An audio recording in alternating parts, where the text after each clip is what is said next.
Hello, good people of YouTube. Mountbatten here.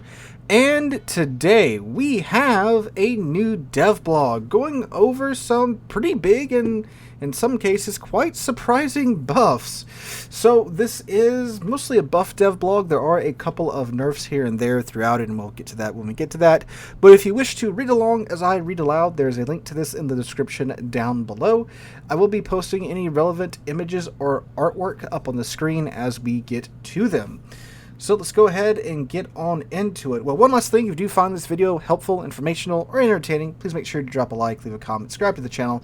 All of that jazz helps on the YouTube side of things. So now, let us begin.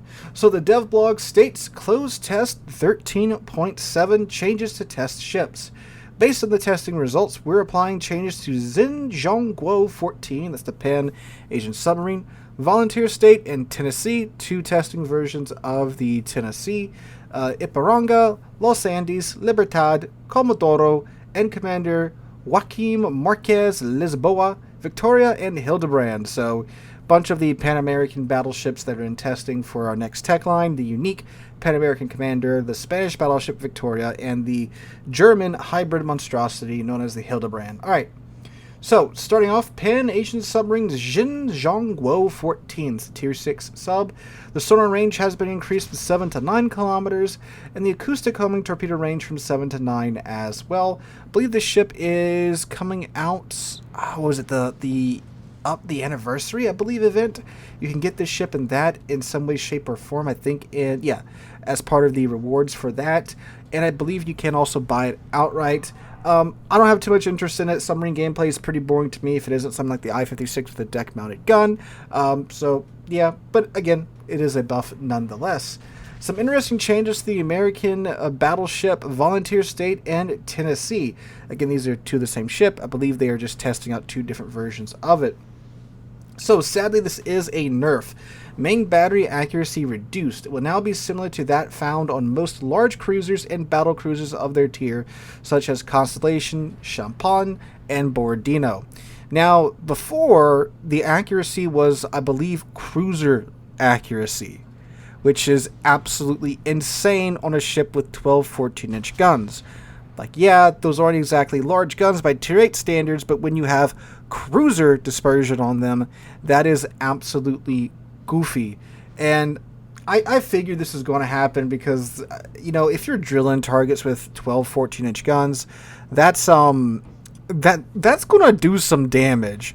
But I mean, still, she has accuracy such as what do they say, large cruisers and battle cruisers, so they're still pretty accurate.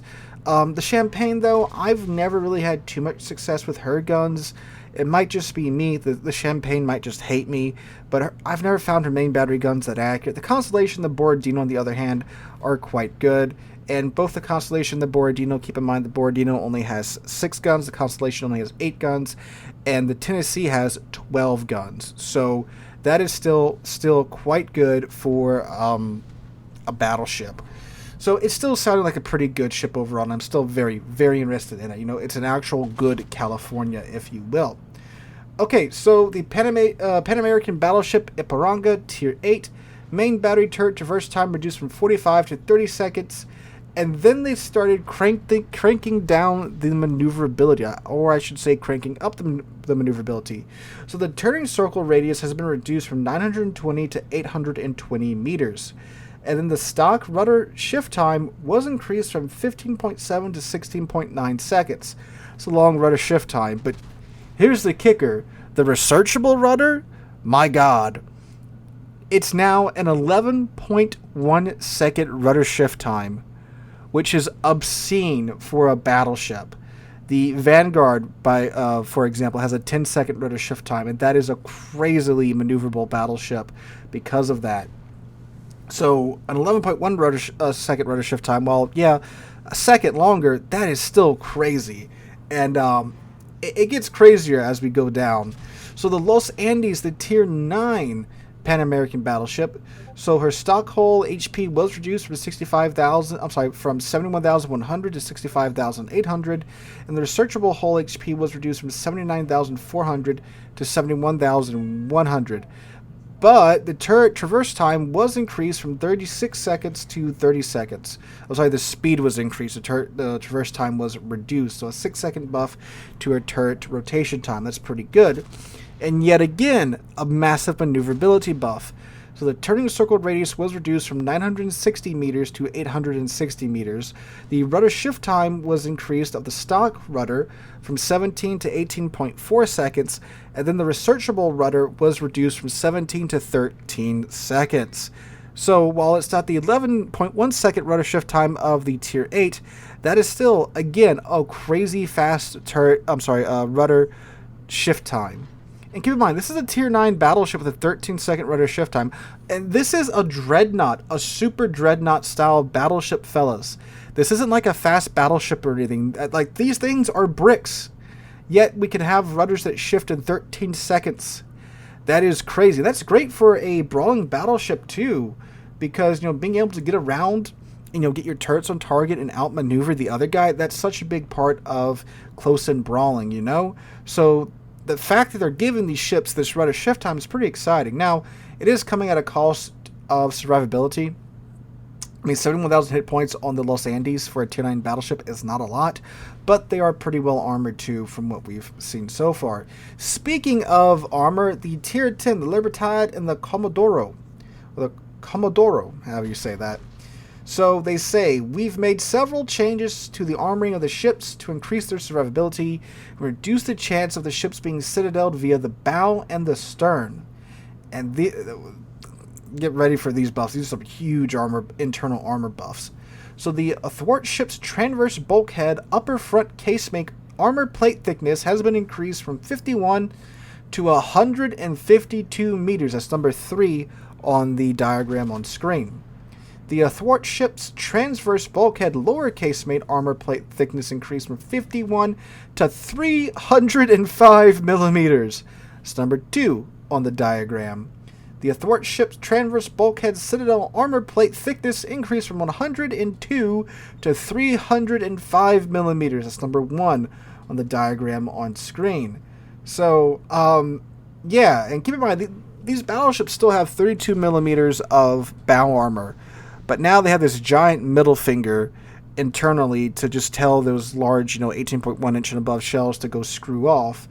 So that's nice. So now you're going to be able to face tank. And don't get me wrong, like the Yami and the Shikishima and the Satsuma, they're still going to be able to, of course, chunk you for quite a bit of HP through your nose, but they won't be doing citadel damage, so you will be able to recover more of that damage than if it was citadel damage, So that's nice, seeing some really tanky brawling battleships here.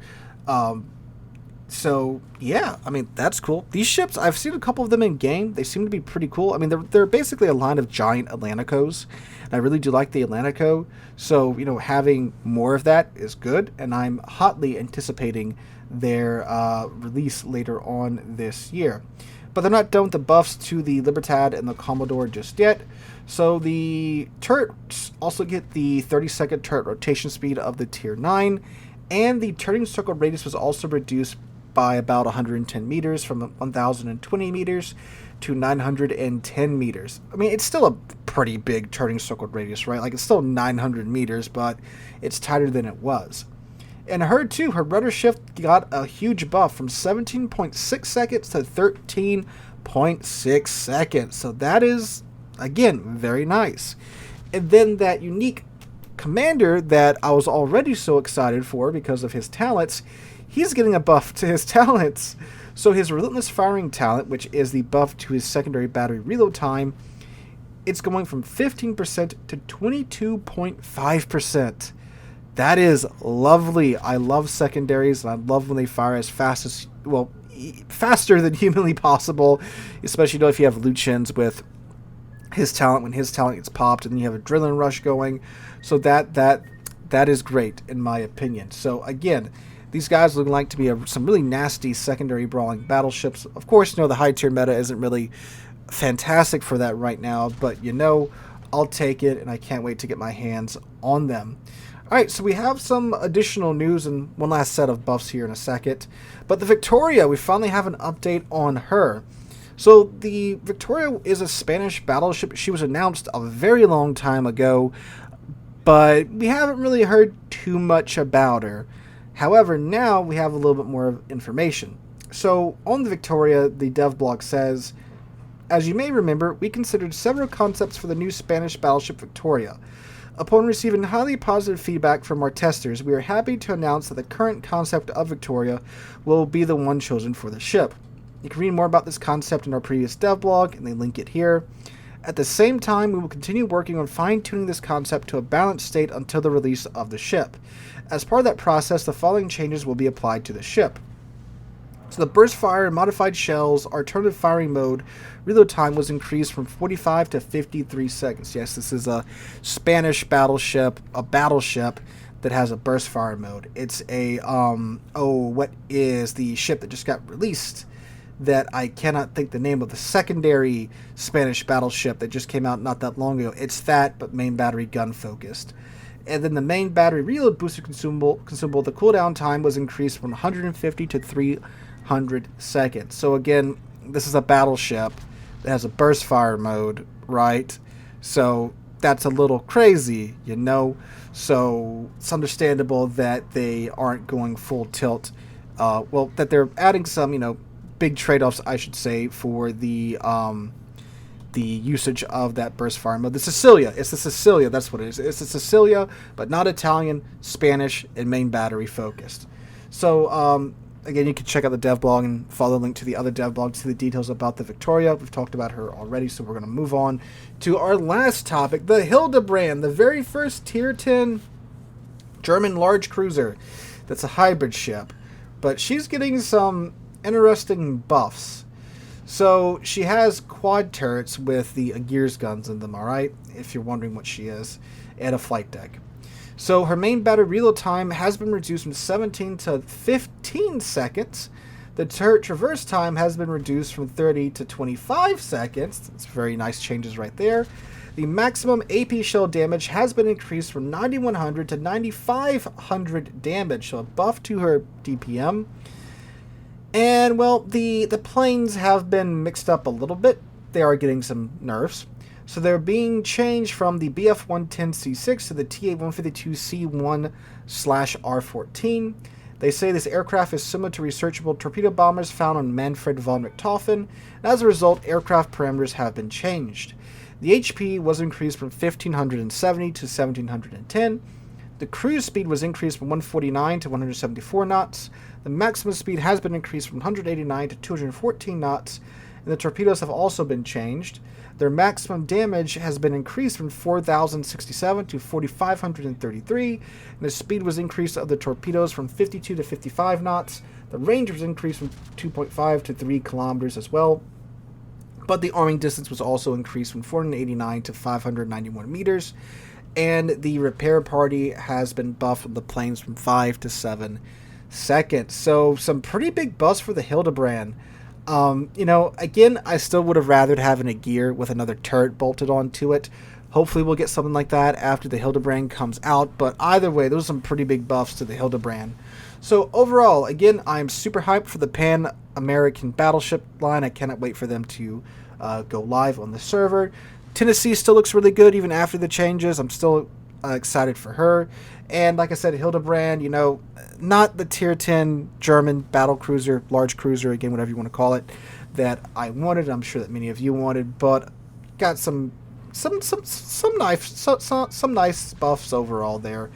But guys, let me know what you guys think about these changes in the comments down below. What ship are you excited for? Let me know all that good stuff down below.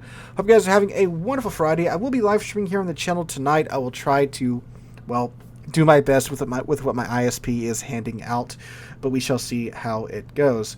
But anyway, guys, hope you guys have a fantastic Friday and a wonderful weekend. Hope to catch you guys in the next one.